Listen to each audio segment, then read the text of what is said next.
के सामने क्या है? आप उन्हें सम्मानित करके दरअसल खुद सम्मानित होते हैं। तो आपने गलती सुधारी 40 साल बाद भारत में आजादी के, जब डॉक्टर अंबेडकर को भारत रत्न मिला। अब ऐसे भारत रत्न ज्योतिबा फुले को अभी तक नहीं मिला है, तथागत बुद्ध को तो अभी तक नहीं मिला है। तो क्या ये सब भारत रत्न नहीं है? तथागत बुद्ध उस शख्स का नाम है जिसने दुनिया में सत्य और अहिंसा का पाठ पढ़ाया, मनुष्यता का पाठ पढ़ाया। उसे लाइट ऑफ एशिया कहा जाता है, मैं उन्हें लाइट ऑफ वर्ल्ड कहता हूं। वहां से हमारी विचारधारा शुरू होती है। उस तथागत बुद्ध को डॉक्टर अंबेडकर ने अपना गुरु माना। पेरियार उसी 1948-49 के बाद लखनऊ में एडमिशन हुआ, तो जो लड़ाई लड़ी गई थी वो लड़ाई अधूरी थी, और 90 में वो लड़ाई दोबारा खड़ी हुई जब मंडल आंदोलन खड़ा हुआ। जिन लोगों ने डॉक्टर अंबेडकर को जमीन के नीचे गाड़ने का काम किया था, 90 में जब मंडल आंदोलन आया, तो वो शख्स जिसने डॉक्टर अंबेडकर को किताबों से निकालकर जमीन पर खड़ा किया, उस शख्स का नाम था मान्यवर कांशीराम, और उन्होंने पूरे भारत में अंबेडकर को प्रतिष्ठित किया। एक बार मान्यवर कांशीराम से किसी ने कहा कि साहब आप ही कुछ किताब लिखा करिए। तो मान्यवर साहब ने कहा जितना लिखना था बाबा साहब लिख गए, मैं उन्होंने किताबों को जोड़ा, मैं लोगों को जोड़ूंगा और इस देश की कुर्सी पर अपने लोगों को बिठाऊंगा। मान्यवर कांशीराम का नाम लेना क्यों जरूरी है? मैं वैचारिक ईमानदारी की बात करने आया हूं साथियों। आप जश्न मना रहे हैं, ये बहुत बड़ी बात है, लेकिन जश्न में विचार यहां से लौटिए तो लेकर जाइएगा।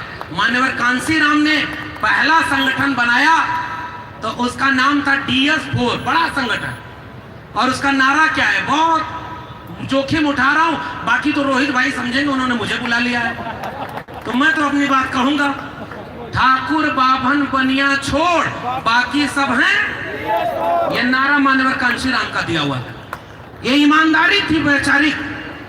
बाम सेब बनाया, बाम सेब में दलित, पिछड़ा, माइनॉरिटी सबको मिलाकर, तब उन्होंने कहा 85% बहुजनों तुम्हारे इस देश के शासक बनने का वक्त आ गया है, और तब उन्होंने 85% लोगों की लड़ाई लड़ी। मंडल आंदोलन जिसका फायदा ओबीसी समाज को होना था, दलितों को नहीं होना था, और उस मंडल आंदोलन को लागू कराने के लिए 600 से ज्यादा रैली करने वाले नेता का नाम है मान्यवर कांशीराम। यह बात ओबीसी को नहीं जानने दी गई।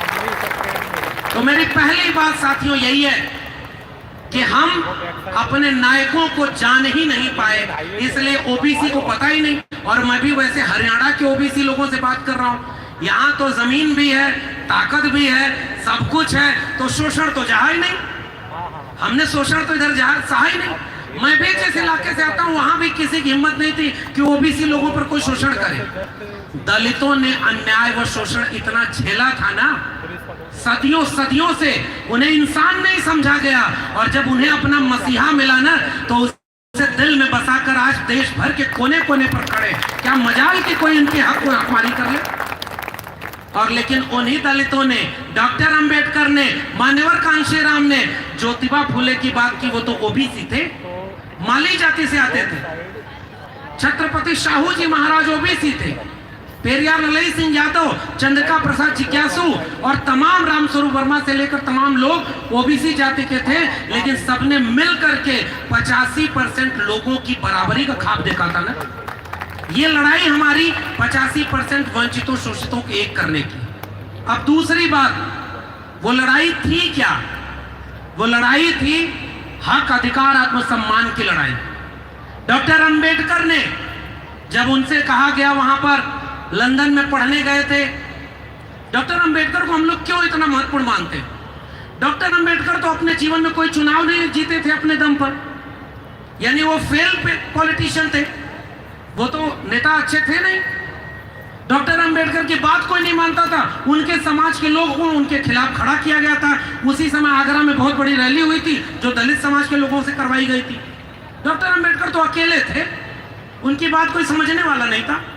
वो अपना हक मांगने बैठे तो देश के सबसे बड़े महात्मा अनशन पर बैठ गए कि इनके खिलाफ काम हो।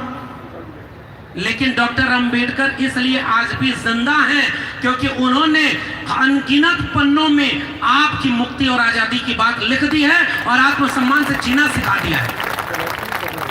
और हम लोग सोचते हैं कि नेता अगर फेल हो गया तो हमारा समाज सो जाएगा। तो एक अच्छे